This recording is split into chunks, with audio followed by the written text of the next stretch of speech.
this is me Khyati Maheshwari and you are watching my channel Chartered Logics by Khyati Maheshwari. Do subscribe to this channel for videos like this. So today's video is about the revision of chapter number 1 SFM.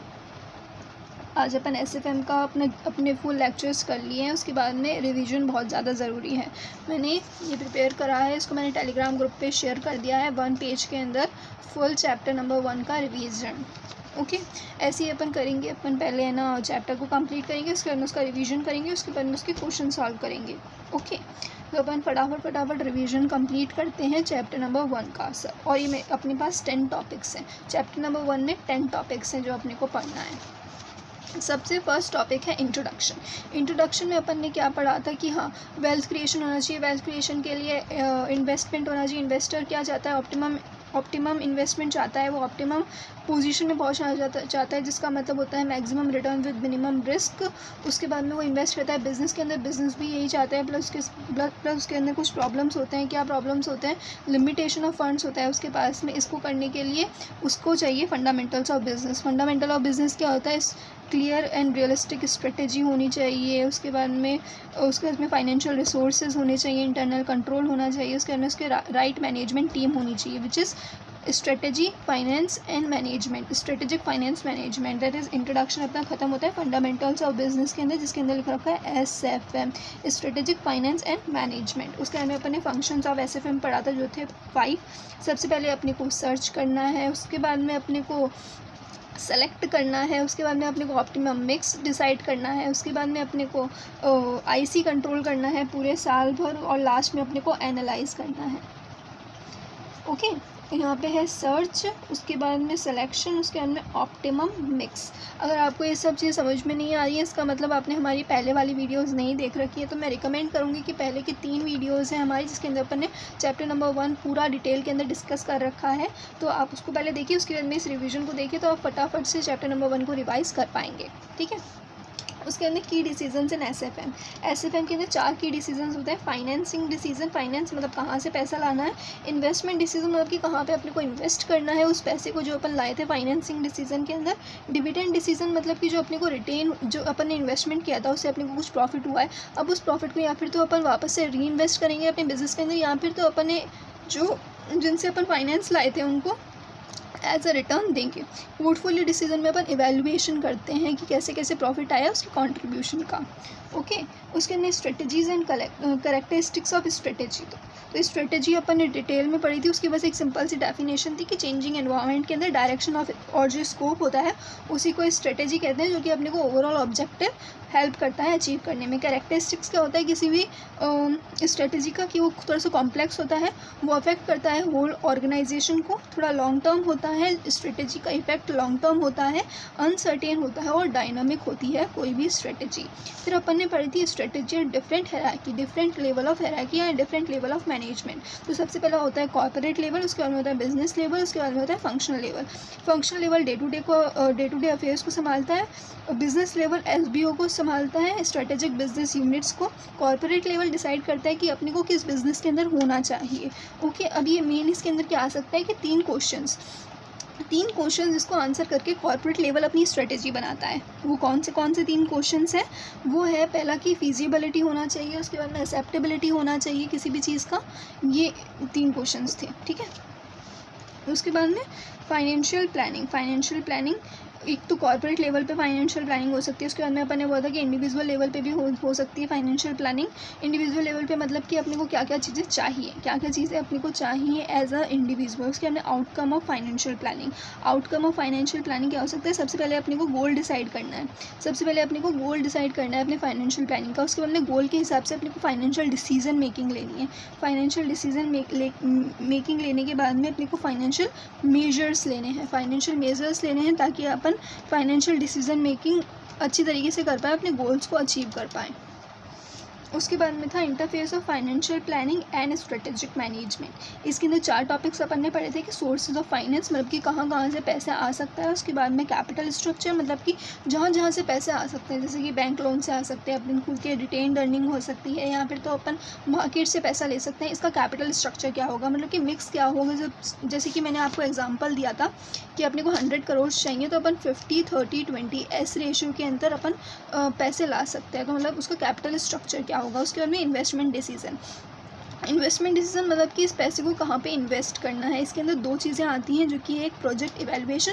सबसे पहले जो अपने various projects होंगे उसको अपन evaluate करेंगे, उसके बाद में उसका सिलेक्शन करेंगे, प्रोजेक्ट का सिलेक्शन करेंगे।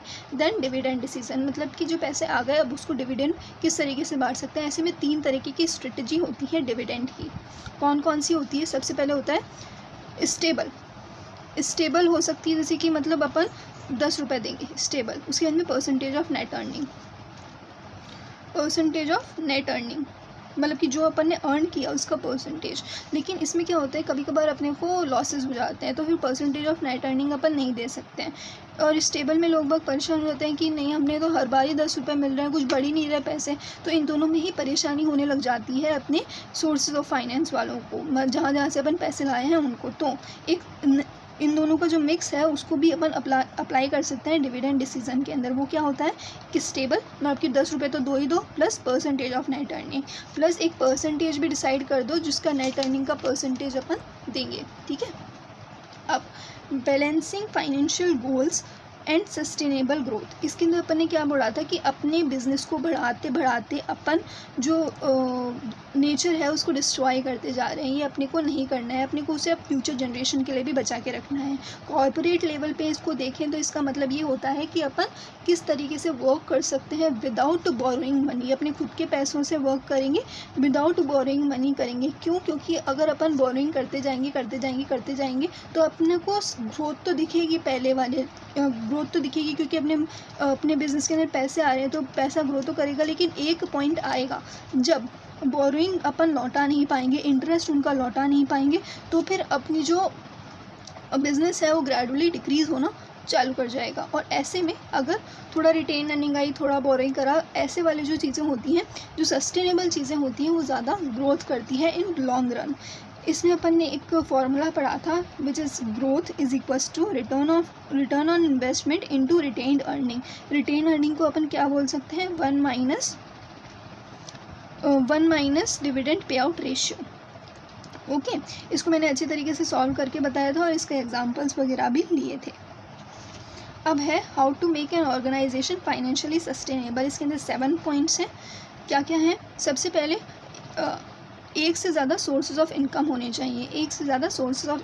चाहिए, और उसके बाद में हर एक सोर्स ऑफ इनकम से अलग अलग वेज होने चाहिए जिसके अंदर आप उसी चीज़ को अलग तरीके से बेचकर इनकम कमा पाएँ।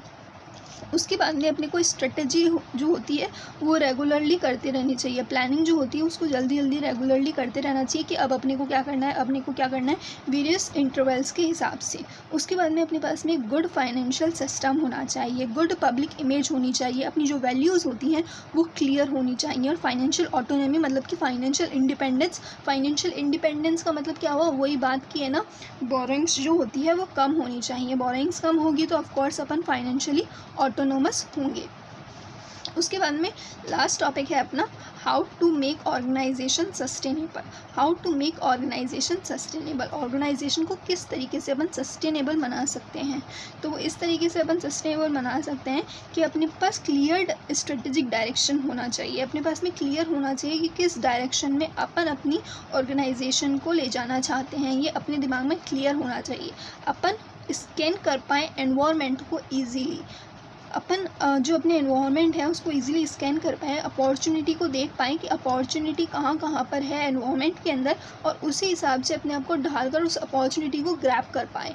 इसी से ऑर्गेनाइजेशन है वो सस्टेनेबल हो सकती है। फिर रिटेन कर सके अपने स्टाफ को, कॉम्पिटेंट स्टाफ को रिटेन करना बहुत ज़्यादा ज़रूरी है, क्योंकि दो ऑर्गेनाइजेशन के अंदर सेम फाइनेंशियल रिसोर्सेज हो सकते हैं, सेम इंटरनल कंट्रोल्स हो सकते हैं, लेकिन सेम स्टाफ नहीं हो सकता।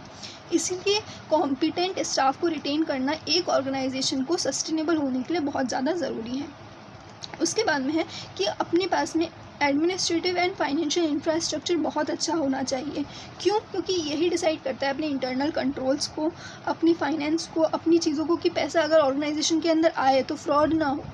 अच्छा फाइनेंशियल इंफ्रास्ट्रक्चर होगा, अच्छा एडमिनिस्ट्रेटिव इंफ्रास्ट्रक्चर होगा तो ऐसा नहीं होगा, फ्रॉड होने के चांसेस बहुत कम हो जाते हैं। उसके बाद में है कि अपन डेमोन्स्ट्रेट कर पाए अपनी इफेक्टिवनेस को। जैसे जैसे अपन डेमोन्स्ट्रेट कर पाते हैं अपनी इफेक्टिवनेस को तो क्या होता है ना, तो अपने को अच्छे रिसोर्सेज मिल सकते हैं। लाइक मैंने डेमोन्स्ट्रेट किया कि मैं पढ़ाई सकती हूँ अच्छी तरीके से, तो हो सकता है मैं ये चीज़ दिखा के लोन ले पाऊँ कि मुझे कोचिंग इंस्टीट्यूट अपना चालू करना है। तो मैं डेमोन्स्ट्रेट करना, कोई भी अपने को लोन लेना होता है बैंक के अंदर तो अपने को डेमोन्स्ट्रेट करना पड़ता है, अपनी पहले प्रोजेक्ट रिपोर्ट सबमिट करनी होती है, उसी के हिसाब से अपन को लोन्स मिलते हैं, रिसोर्सेज मिलते हैं। तो अपने को आना चाहिए कि किस तरीके से अपन डेमोन्स्ट्रेट कर पाए अपनी। लास्ट अपने पास में कम्युनिटी सपोर्ट होना बहुत ज़्यादा ज़रूरी है, तभी अपन उस कम्युनिटी के अंदर अच्छी तरीके से ग्रोथ कर पाएंगे। ओके, आई होप आपको समझ में आया हो। अब मैंने जल्दी से रिवीजन करा दिया है। चैप्टर नंबर 1 SFM का हिंदी के अंदर सेम चीज़ जल्दी से अवेलेबल होगी इंग्लिश के अंदर भी। ओके, आप सब्सक्राइब कर सकते हैं मेरे चैनल को। अगर आपको ये वीडियो अच्छी लगी, कुछ सजेशन कमेंट्स वगैरह आप करके मुझे दे सकते हैं। हमारे टेलीग्राम ग्रुप को ज्वाइन कर सकते हैं नोट्स और ये नोट्स के लिए भी। Okay, thank you very much, stay connected.